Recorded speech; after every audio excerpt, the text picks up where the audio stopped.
Let's now learn about HTML attributes, classes, and IDs, and then also learn about a couple more different HTML elements.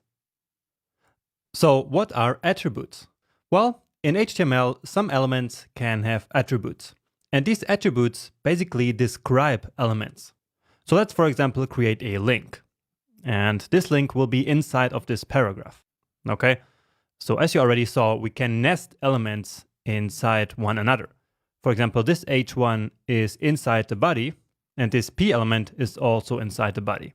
So they are child elements of the body element. Okay, so I forgot to mention that in the last lecture. Anyway, so let's now add this link element inside of the paragraph. And for that, we use the anchor element. So it's an A. And then in here, we put a text that we want to be displayed on the page. So just like before in the paragraph, for example. So here I want to place a link to my profile on Udemy. So let's say Jonas on Udemy. But now, how do we tell the browser where this link should actually point to? And that's where the attributes come in.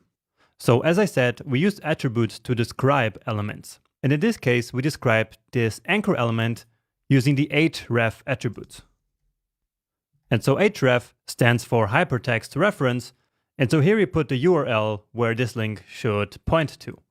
Okay, and so let's actually get my profile page on Udemy. So Jonas, Udemy, and that's actually the link, I think. Yes. So let's copy this and put it here. Okay, give it a save. And now, well, here we have to reload it. So sometimes it doesn't work. Sometimes we have to reload. Okay, so when you don't see it changing right away, just reload and then it will work. So here we have this now blue link. And so that's the standard format of any HTML link. And when we now click this, indeed, it goes to my user page here on Udemy. And of course, you can use your own link or whatever link you want to use. Okay, and then we can go back and we're back on this page.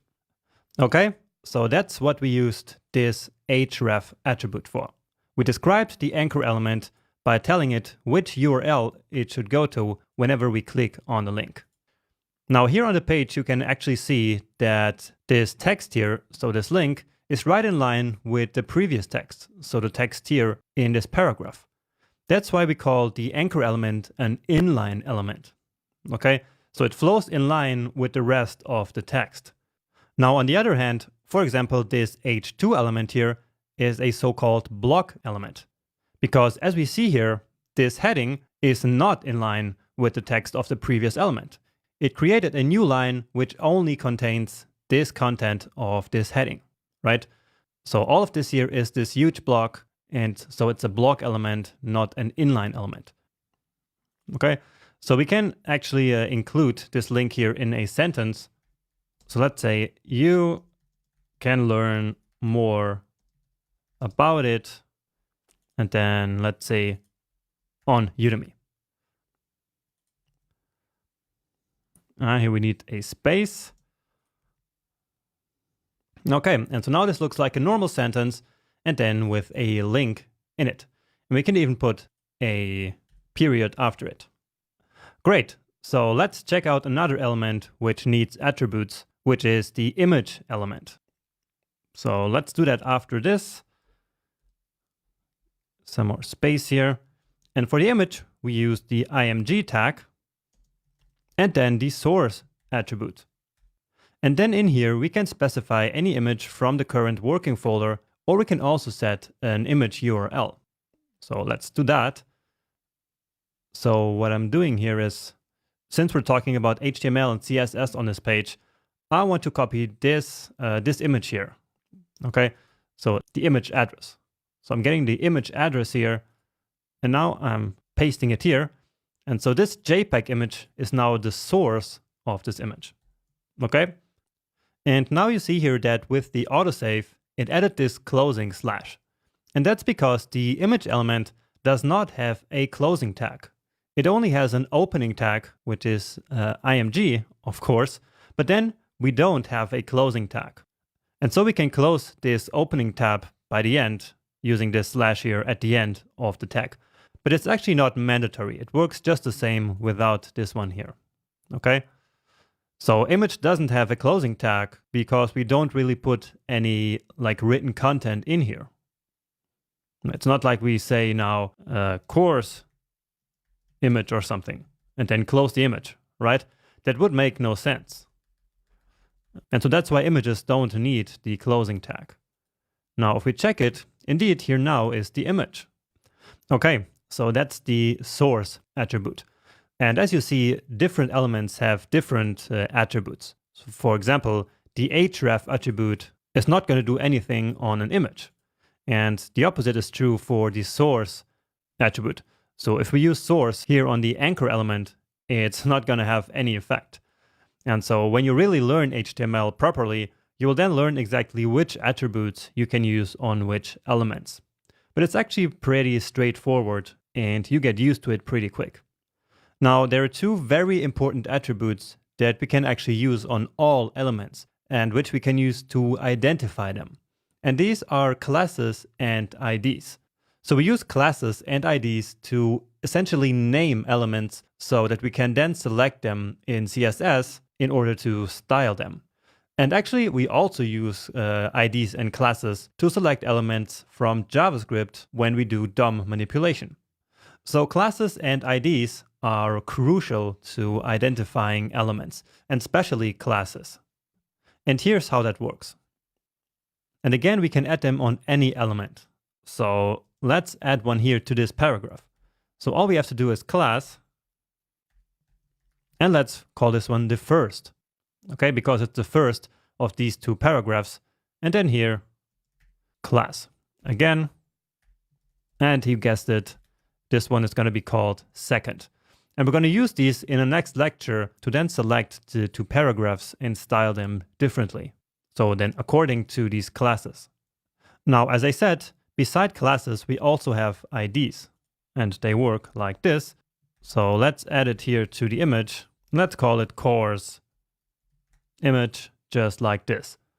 Now, the difference between classes and IDs is that IDs have to be unique. Okay, so each ID can only be used once on the page, while classes can be used over and over again.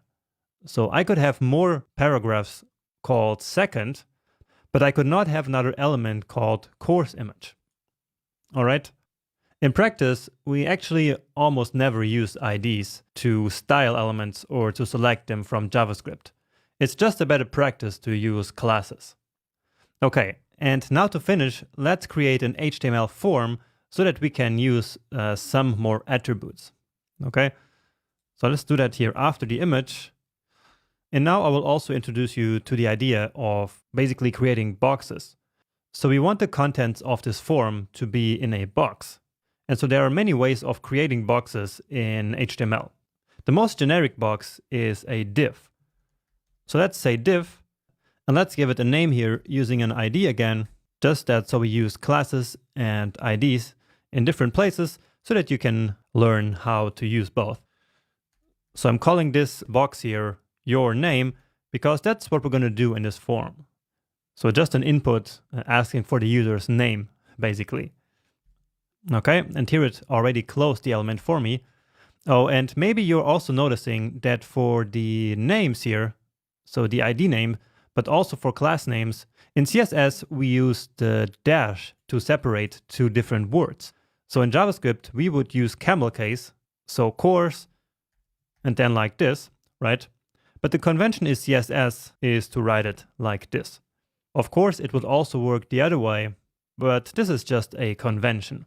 Okay, and let's create just a heading for this form, your name here. Okay, and you can see that, of course, we can have multiple H2 elements here on the same page. So we have here a secondary heading and here another one. Okay, so we already have the H2 here now, and there's also this box around it, but you cannot really see it. But we will see it in the next lecture when we actually style all of these elements using CSS. Anyway, let's now add another paragraph here. Please fill in this form. And now let's actually use an input element. And so with that, we are then basically creating a form. So input, and then we use the type attribute to specify the type of data that should be inputted into this element. So once again, we're using an attribute to describe this element. So here we could use text, or as you can see here, we could use button, checkbox, email, file, and so on and so forth. But here we're just going to use text. And then we can even specify a placeholder. Now we'll just use the autocomplete functionality here. Okay. And we close it. And once more, this is one of the elements which does not have a closing tag. Because, well, again, it doesn't make much sense to have that here. And then usually a form also has a button. And so for that, we have the button element. And in this case, it actually makes sense to have content. And so that's why there is a closing tag, which VS Code automatically placed there for us. Let's give it a save. And here we go. Nice. So we have a nice input and a button. Now, of course, nothing will happen because for that, we would need some JavaScript. But that's not the point of this lecture or of this section. But now you know how to create a form like this. And now just to finish this form, we should actually change the name or the type of the element of this box here. Okay? Because this is now a form because it has this input and this button elements. And so in HTML, we have a special element for that, which is instead of div, we use form. Okay? Give it a save and it looks exactly the same, but this is more semantic. What this means is that the form element better describes the content that is inside of the box than just the generic box that is the div. Okay? So the div element is really just a generic box which has no meaning at all. And so that's usually not a good idea for many reasons. For example, for SEO.